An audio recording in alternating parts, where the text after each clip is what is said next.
Alright, gw'obanga oli munnankyukakyuka nga oyagala enkyukakyuka nyamba otambuze vidiyo eno. Olunaku lw'ejjo ICC International Criminal Court we yabadde nga ewulira omusango gwa Kony. There is something that happened nga kiyamba enkyukakyuka bannankyukakyuka kyemutaanotisinze. Mu kaseera nga tuli mu kukola this, tuli mu kupostinga, tuli mu kutweetinga, there is something ekyatuusewo kyemutaalabye. Njagala gwe ssebo oba nnyabo andaba, you give credit to a one gentleman called Dr. Nico. Dr. Nico yakedde ku kooti eya ICC. Naye nga buli muntu wayingira mu kooti afuuwa olaba nga amukakasa how bad Museveni is. Era nga yagamba Kony is Museveni. Njagala olabe kilipu eno ate gitambuze etuuke ku buli munnayuganda gy'ali. Please kindly share this video and give credit to Dr. Nico. Kudos, Dr. Nico. Let's watch this. No problems filming. Okay. But if you really want to demonstrate, we've got a lovely spot up there for you. Yeah, no, but I appreciate the way you're talking to me because your colleagues have been less friendly to me. Well, I can't talk for my colleagues, but right, guys, and I was arrested right here. Yeah, I was arrested here. But do we want right? that? Does that help you?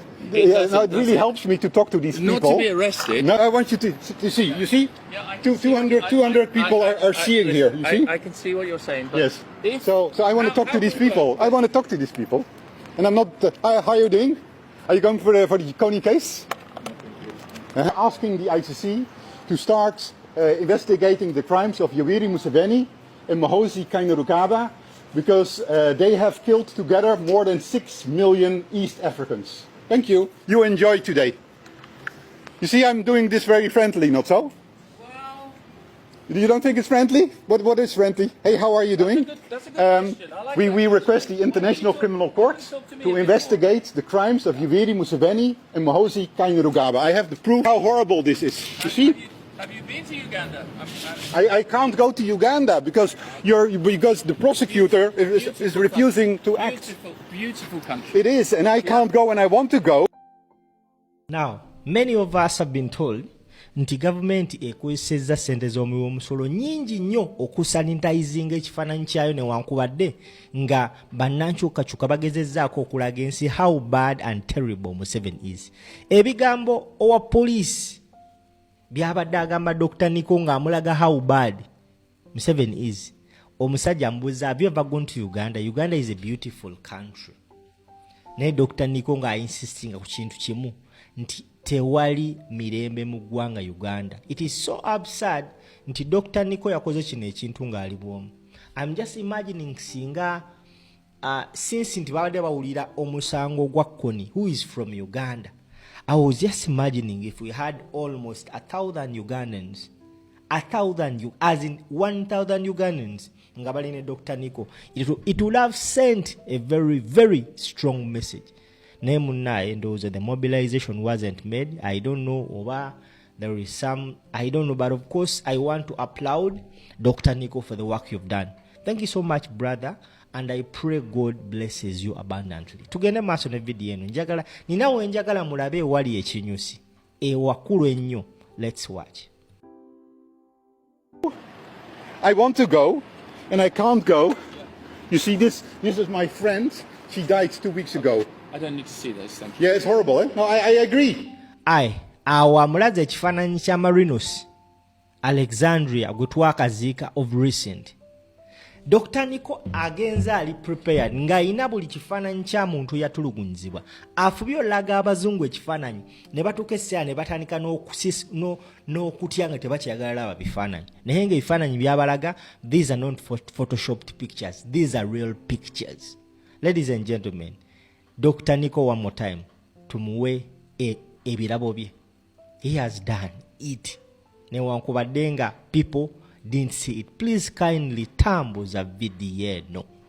Tambuza video eno. Asiima Dr. Nico byakola mu tagging era omwebaze mu comment section. Katugende mu maaso.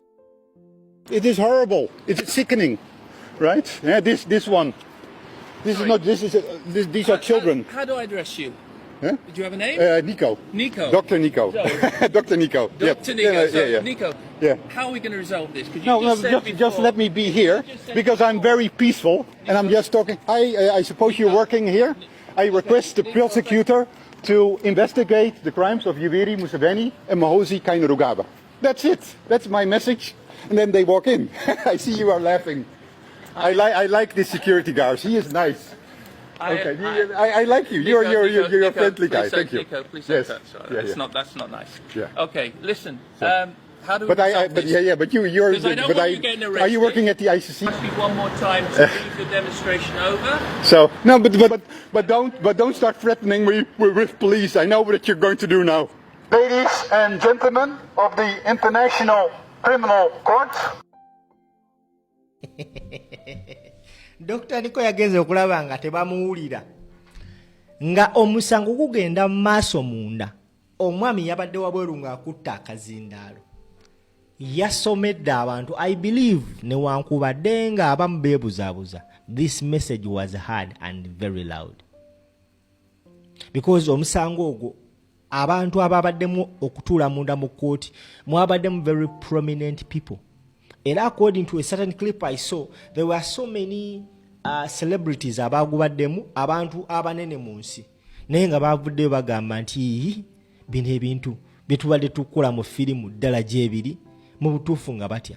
Naye ng'ekisinga okwewuunyisa bannayuganda bo basiiba bagamba nti eyakola ebintu era ne Joseph Kony mu ddoboozi lye kennyini nnyini. I have a clip here nga Joseph Kony agamba nti I am not the one who killed those people. Those are my people. I cannot kill them. Kanonyeka clip ako banaye then nkuzewa Dr. Nico. I saw that clip. I had this is the clip. What it is? This was Kony nga agamba.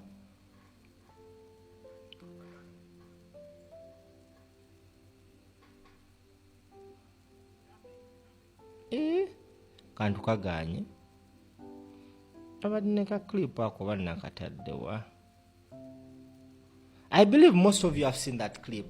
Naye, let's go back to Dr. Nico tulabenga ataisa aisao ensongai. My name is Dr. Nico Schoondewoord. I'm live at this moment on TikTok. There are 250 Ugandans watching, and we request you to start indicting Yoweri Museveni and Muhoozi Kainerugaba. Those are the real criminals.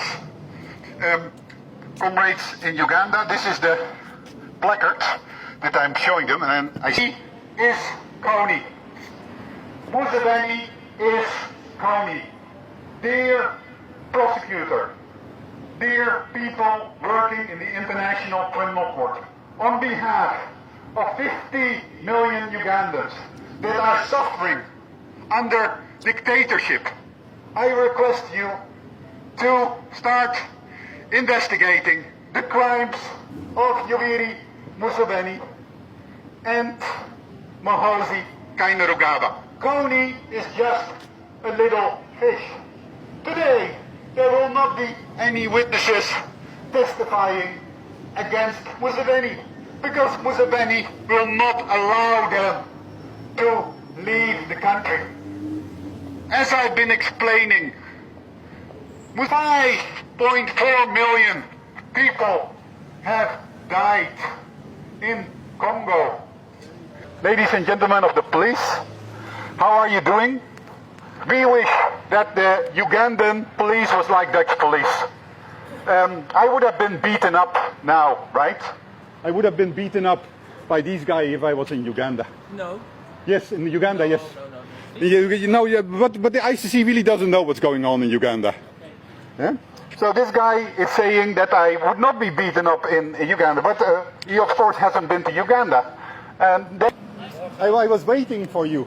Because look at this. Look. Alright, that was Dr. Nico. Video yagenza okugwa nga bambi musajja wattu bamukute, but of course later on yazem nakwala another video nga agamba tebamaze ne bamuta. Naye ekyasinze okunsanyusa bagenza omukwata nga mbutuufu era at least ku bantu ebibiri ababadde munda at least kuliko ekitone nnyo nga 2 abawulidde message eyo, and I believe message ejja kutambula singa gwalaba video eno right now oyongerayo video eno. Please kindly share the video, subscribe, tap the notification bell, ate mbalinze mu comment section tagging Dr. Nico ate omwebaze. Dr. Nico from Empire Online TV management and the entire Ugandans that are in the struggle, we really appreciate the work you are doing. That gentleman is not a Ugandan, si muna Uganda, naye ayagala eggwanga lya Uganda. Banna Uganda, I think next time when we hear such an opportunity, ndowooza ebbanga n'amaanyi ne ssente ze tuteeka mu kugenda mu kucakala, I strongly believe we can spare a little, because eyo muyina eddembe erisobola okwekalakaasa.